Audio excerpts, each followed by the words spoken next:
Nelayan Merauke dijatuhi denda miliaran dan 5 tahun penjara di Papua Nugini. Tukang parkir tewas ditembak oknum TNI. Monumen kapsul waktu jadi sarana olahraga favorit warga.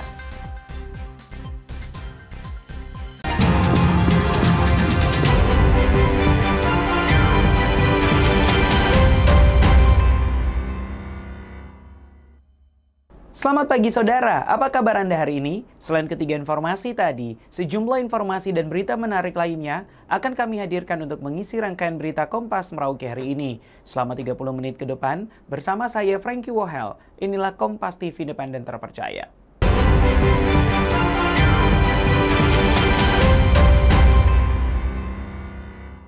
Saudara, kita awali berita pertama. Stasiun Meteorologi MOPA Merauke mengeluarkan peringatan dini untuk Kabupaten Mapi, Asmat, dan Bovendigul yang akan dilanda hujan sedang hingga lebat dalam 3 hari sampai seminggu ke depan. Masyarakat diimbau untuk terus waspada dengan peningkatan curah hujan ini. Peringatan dini diberikan oleh Stasiun Meteorologi MOPA Merauke kepada 3 kabupaten di Papua Selatan, yaitu Kabupaten Mapi, Asmat, dan Kabupaten Bovendigul, terkait perakiraan cuaca untuk seminggu. Dalam sepekan ke depan, ketiga wilayah ini akan dilanda cuaca yang cukup signifikan. Ketiga wilayah ini akan dilanda cuaca yang cukup signifikan, akan turun hujan dengan volume sedang hingga lebat dalam 3 hari sampai seminggu. Sehingga masyarakat diimbau untuk waspada agar informasi cuaca dan adanya peningkatan curah hujan yang tinggi di sana.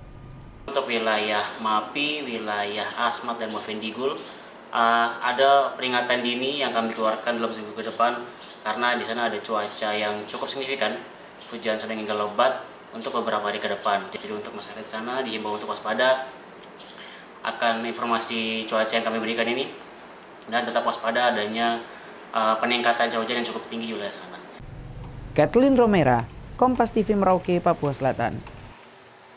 Sorotan lainnya saudara, gara-gara uang parkir Rp2.000, seorang oknum TNI dari Satuan Pomdam 17 Cendrawasih menembak tukang parkir di wilayah Entrop, Kota Jayapura, Papua. Akibatnya tukang parkir meninggal dunia. Seorang tukang parkir atas nama Lambert alias Obed tewas ditembak oknum TNI atas nama Pratu TB di Lorong Sagita Entrop, Kota Jayapura pada Kamis dini hari sekitar pukul 00.45 waktu Indonesia Timur. Penembakan ini terjadi saat oknum TNI hendak meninggalkan lokasi, namun korban datang meminta uang parkir.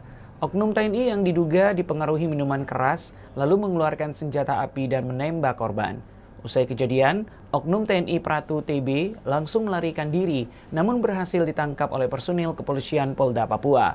Dari penangkapan itu, polisi menyita sejumlah barang bukti, di antaranya 1 pucuk senjata api beserta amunisi, mobil, uang tunai, dan sejumlah tanda pengenal. Pasca penangkapan, pelaku Pratu TB kemudian diserahkan ke Pomdam 17 Cendrawasih untuk proses hukum lebih lanjut.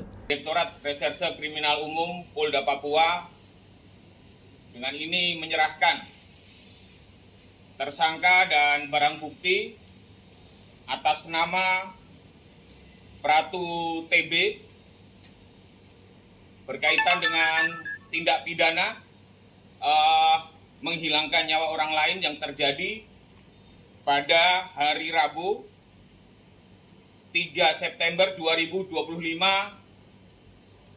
sekira pukul 23.30 waktu Indonesia Timur di Jalan Kelapa 2 Entrop, Keluan Entrop, Kecamatan Jayapura Selatan, Kota Jayapura untuk proses penyidikan lebih lanjut kepada Pomdam 16 Cendrawasih.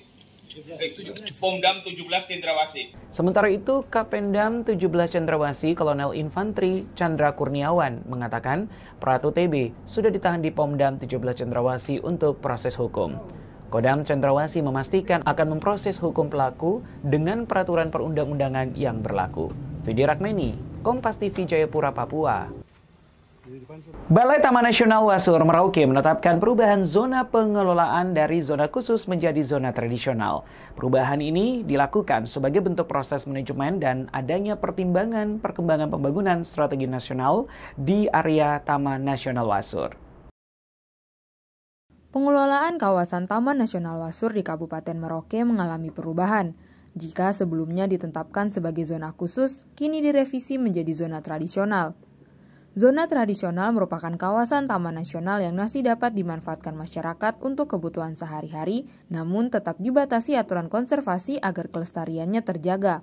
Ditjen Konservasi Sumber Daya Alam Hayati dan Ekosistem Kementerian Kehutanan Julianti Siregar menjelaskan bahwa revisi ini merupakan bagian dari proses manajemen. Perubahan ini dilakukan sesuai dengan peraturan ketika adanya perkembangan yang harus diakomodir dan adanya pembangunan strategi nasional yang tidak dapat terelakkan yang terjadi di Taman Nasional Wasur.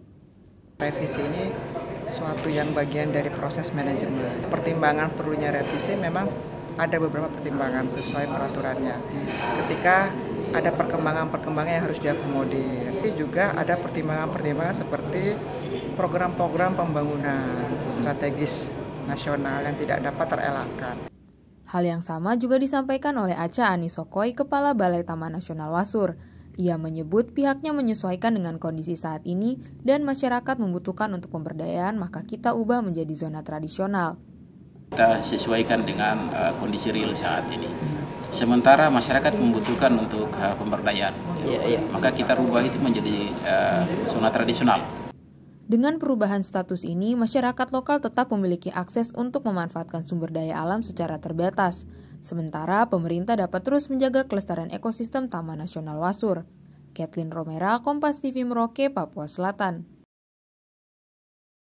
Nelayan Merauke dijatuhi denda miliaran dan 5 tahun penjara di Papua New Guinea. Selengkapnya usai jeda berikut ini.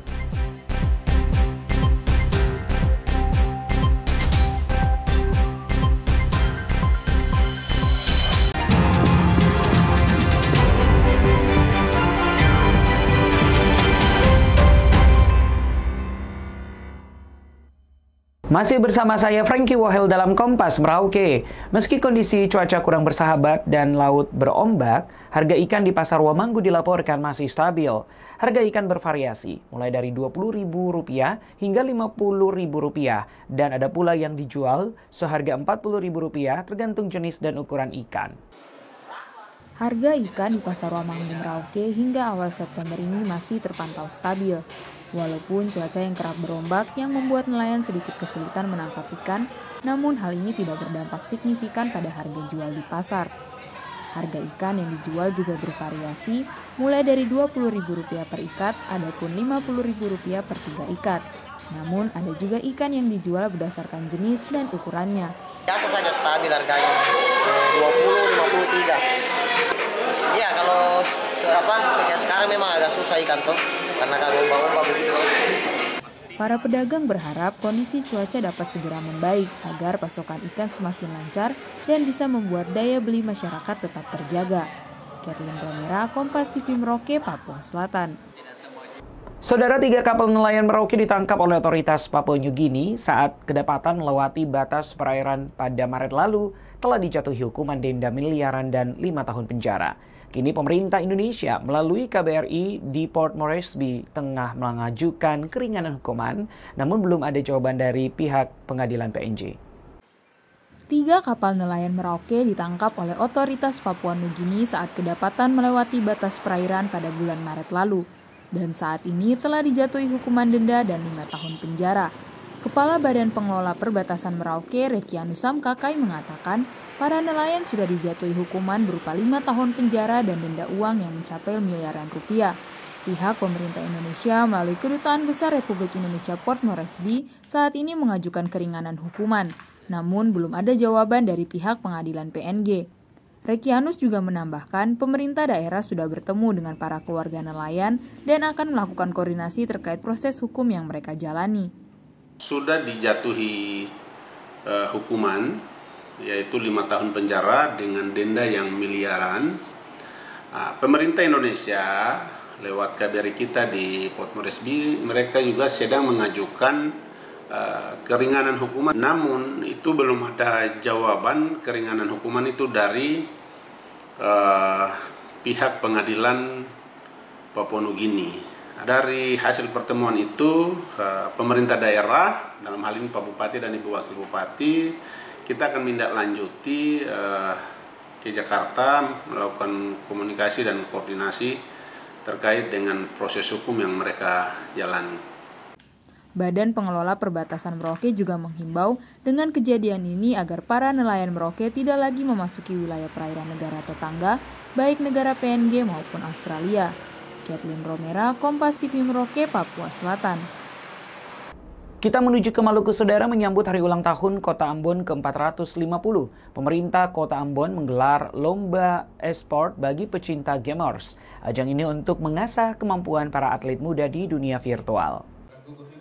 Pemerintah Kota Ambon menggelar lomba e-sport ini sebagai bagian dari rangkaian perayaan HUT Kota Ambon ke-450. Kegiatan ini berlangsung di Balai Kota Ambon, Maluku pada Selasa 2 September 2025. Tercatat sebanyak 91 peserta mengikuti kategori Pro Evolution Soccer, sementara 74 peserta lainnya bersaing di kategori e-football. Para peserta berasal dari berbagai kalangan, mulai dari pelajar hingga komunitas gamers lokal.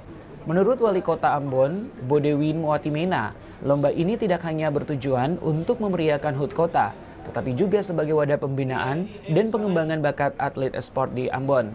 Sekaligus upaya untuk melibatkan anak-anak muda untuk terlibat aktif dalam seluruh kegiatan pemerintah Kota Ambon untuk menumbuhkan rasa memiliki Kota Ambon. Kita memberikan kesempatan lewat turnamen ini, mudah-mudahan paling tidak kita terus mendukung kegiatan e-sport di Kota Ambon dan anak-anak ini bisa memiliki tempat untuk berkompetisi.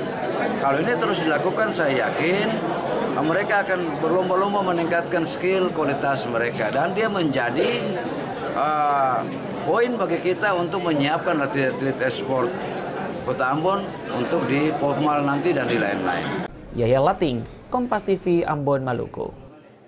Monumen kapsul waktu jadi sarana olahraga favorit warga. Selengkapnya usai jeda berikut ini.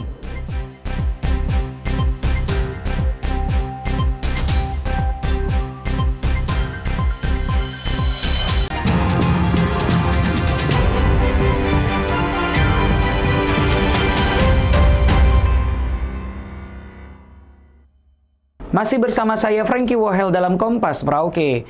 Komite Olahraga Rekreasi Masyarakat Indonesia Kota Ambon menggelar lomba goyang kreasi Tabola Bale yang mempertemukan semangat aparatur sipil negara dan masyarakat umum dalam satu gerakan penuh keceriaan.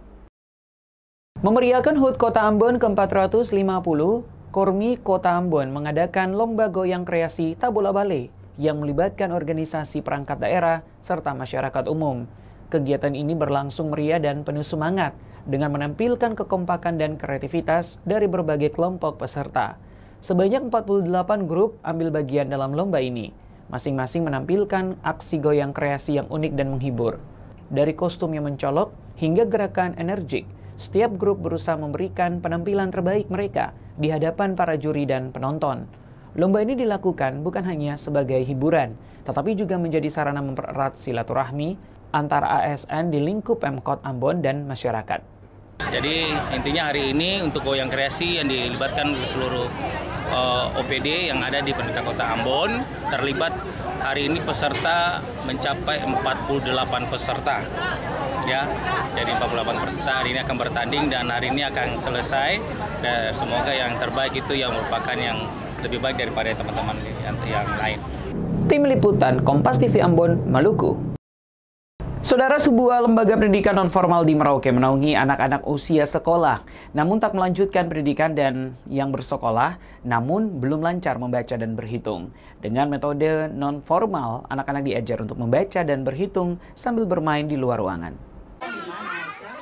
Befak Pintar, sebuah lembaga pendidikan yang berdiri sejak tahun 2017, menjadi tempat bagi anak-anak yang belum lancar membaca dan berhitung untuk meningkatkan literasinya. Tak hanya bagi anak bersekolah, Befak Pintar juga menyasar bagi anak yang putus sekolah, bahkan tak bersekolah sama sekali. Pendiri Befak Pintar, Yohanes Kedang atau akrab disapa Joni Kilok, mengatakan awal mula terbentuknya Befak Pintar karena menemukan bahwa pendidikan anak kurang diperhatikan. Sehingga malas dan putus sekolah, dan bahkan ada yang tidak bersekolah sama sekali karena tidak mendapat perhatian khusus. Karena bersifat non-formal, metode belajarnya pun dibuat sesantai mungkin dan lebih banyak di luar, di lapangan, karena dilakukan sambil bermain. Tenaga pengajarnya pun dari sukarelawan yang peduli literasi, bahkan sebagian diisi oleh ibu rumah tangga. Lokasi pembelajaran kadang dilakukan di bawah pohon dengan menggelar terpal, di teras, dan sesekali di dalam ruangan jika kondisi cuaca hujan. Perjalanan Befak Pintar ini berawal dari keprihatinan saya yang menemukan anak-anak dari tahun 2017 itu banyak yang tidak bisa membaca, menulis, berhitung, dan mereka berdoanya belum baik. Maka atas keprihatinan itu saya mendirikan satu komunitas literasi bagi anak-anak dengan namanya Befak Pintar. Mereka relawan dan rata-rata itu ibu rumah tangga. Satu di antara anak didik Befak Pintar, Bernard, mengatakan walau sudah berada di kelas 3 sekolah dasar, namun dirinya belum lancar membaca, menulis, dan berhitung. Meski begitu, Bernard senang mendapat kelas tambahan untuk meningkatkan literasinya. Sudah bisa baca? Bisa. Sudah lancar? Belum lancar. Tulis sudah lancar nulis? Belum. Kelas berapa Bernard? Kelas 3. Ya. Tapi belum lancar baca. Senang tidak belajar di sini? Senang ya. Tak hanya belajar dan bermain saja, Befak Pintar juga menyiapkan peralatan belajar seperti alat tulis menulis secara gratis.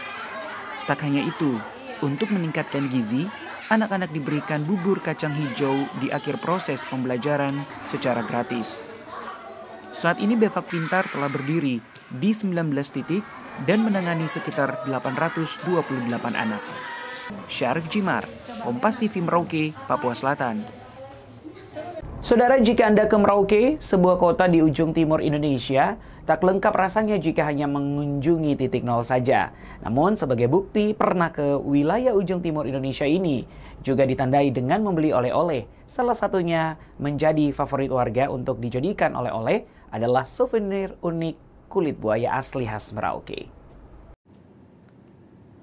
Merauke dikenal sebagai salah satu tempat yang kaya akan keanekaragaman hayati. Meski dijuluki kota rusa, namun Merauke juga menyimpan kekayaan alam lainnya, sebut saja populasi buaya yang cukup banyak.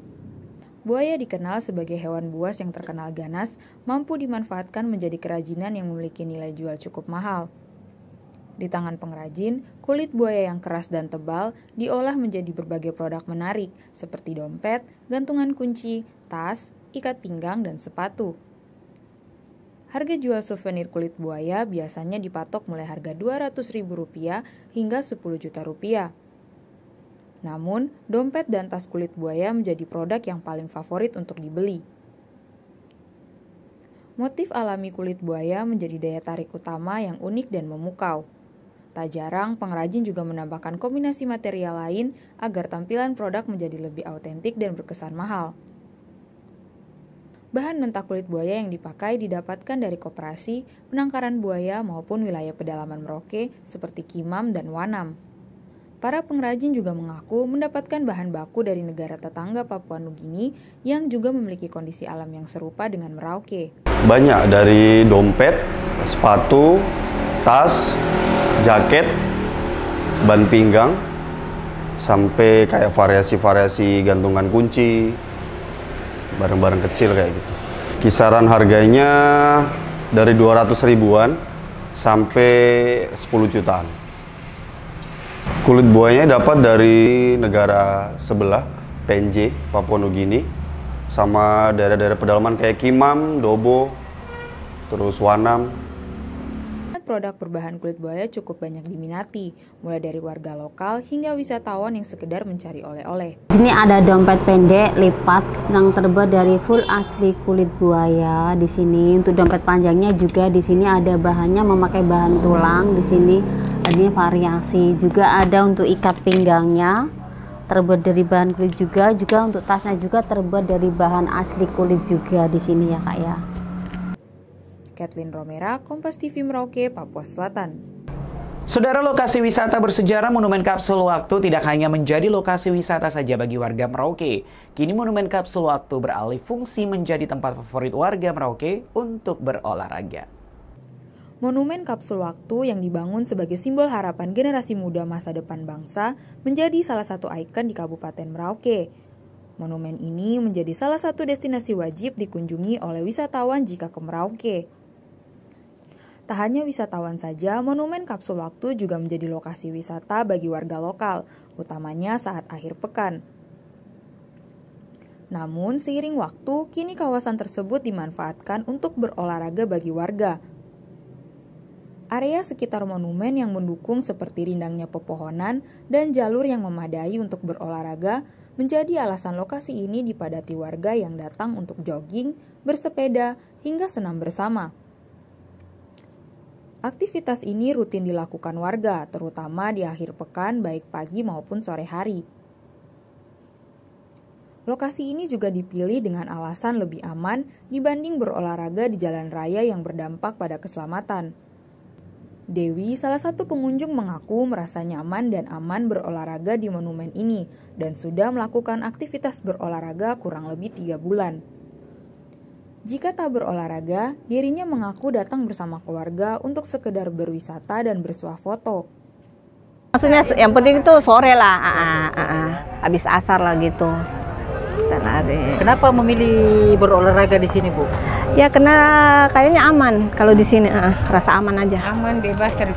Biasanya juga kita di jalan raya sih, cuma takut toh kadang jangan sampai ada kendaraan. Biasa dengan cucu, saya punya cucu. Tak hanya menjadi saksi sejarah, kini monumen ini menjelma menjadi ruang publik yang hidup. Pengunjung lain, Irman Letsoin, mengatakan Monumen Kapsul Waktu ini tempat yang bagus dan sangat membantu masyarakat Merauke untuk berolahraga karena baginya sudah tidak ada lagi lahan terbuka. Tempatnya bagus, khusus untuk Kabupaten Merauke ini kan tidak ada tempat untuk orang rekreasi, tempat untuk jalan sore, untuk olahraga. Ya hanya mungkin dengan Monumen Kapsul Waktu ini kan sangat membantu masyarakat Kabupaten Merauke untuk bisa berolahraga sore begitu, karena tidak ada lahan yang maksudnya untuk ini kan istilahnya banyak juga kalau orang olahraga di pinggir jalan kan banyak tabrakan juga, orang bawa mobil kan ugal-ugalan motor ini. Mendingan di sini kan tempatnya nyaman. Pemanfaatan ruang publik seperti ini dinilai penting untuk meningkatkan kualitas hidup masyarakat. Dengan memanfaatkan ikon daerah menjadi ruang olahraga dan rekreasi, masyarakat Merauke kini memiliki alternatif sehat yang mudah dijangkau dan ramah keluarga. Kathleen Romera, Kompas TV Merauke, Papua Selatan. Dan saudara, informasi tadi sekaligus menutup perjumpaan kita dalam Kompas Merauke edisi hari ini. Saya Frankie Wohel, mewakili tim kerabat kerja yang bertugas, menyampaikan terima kasih atas perhatian Anda. Saksikan terus Kompas TV, independen terpercaya. Sampai jumpa.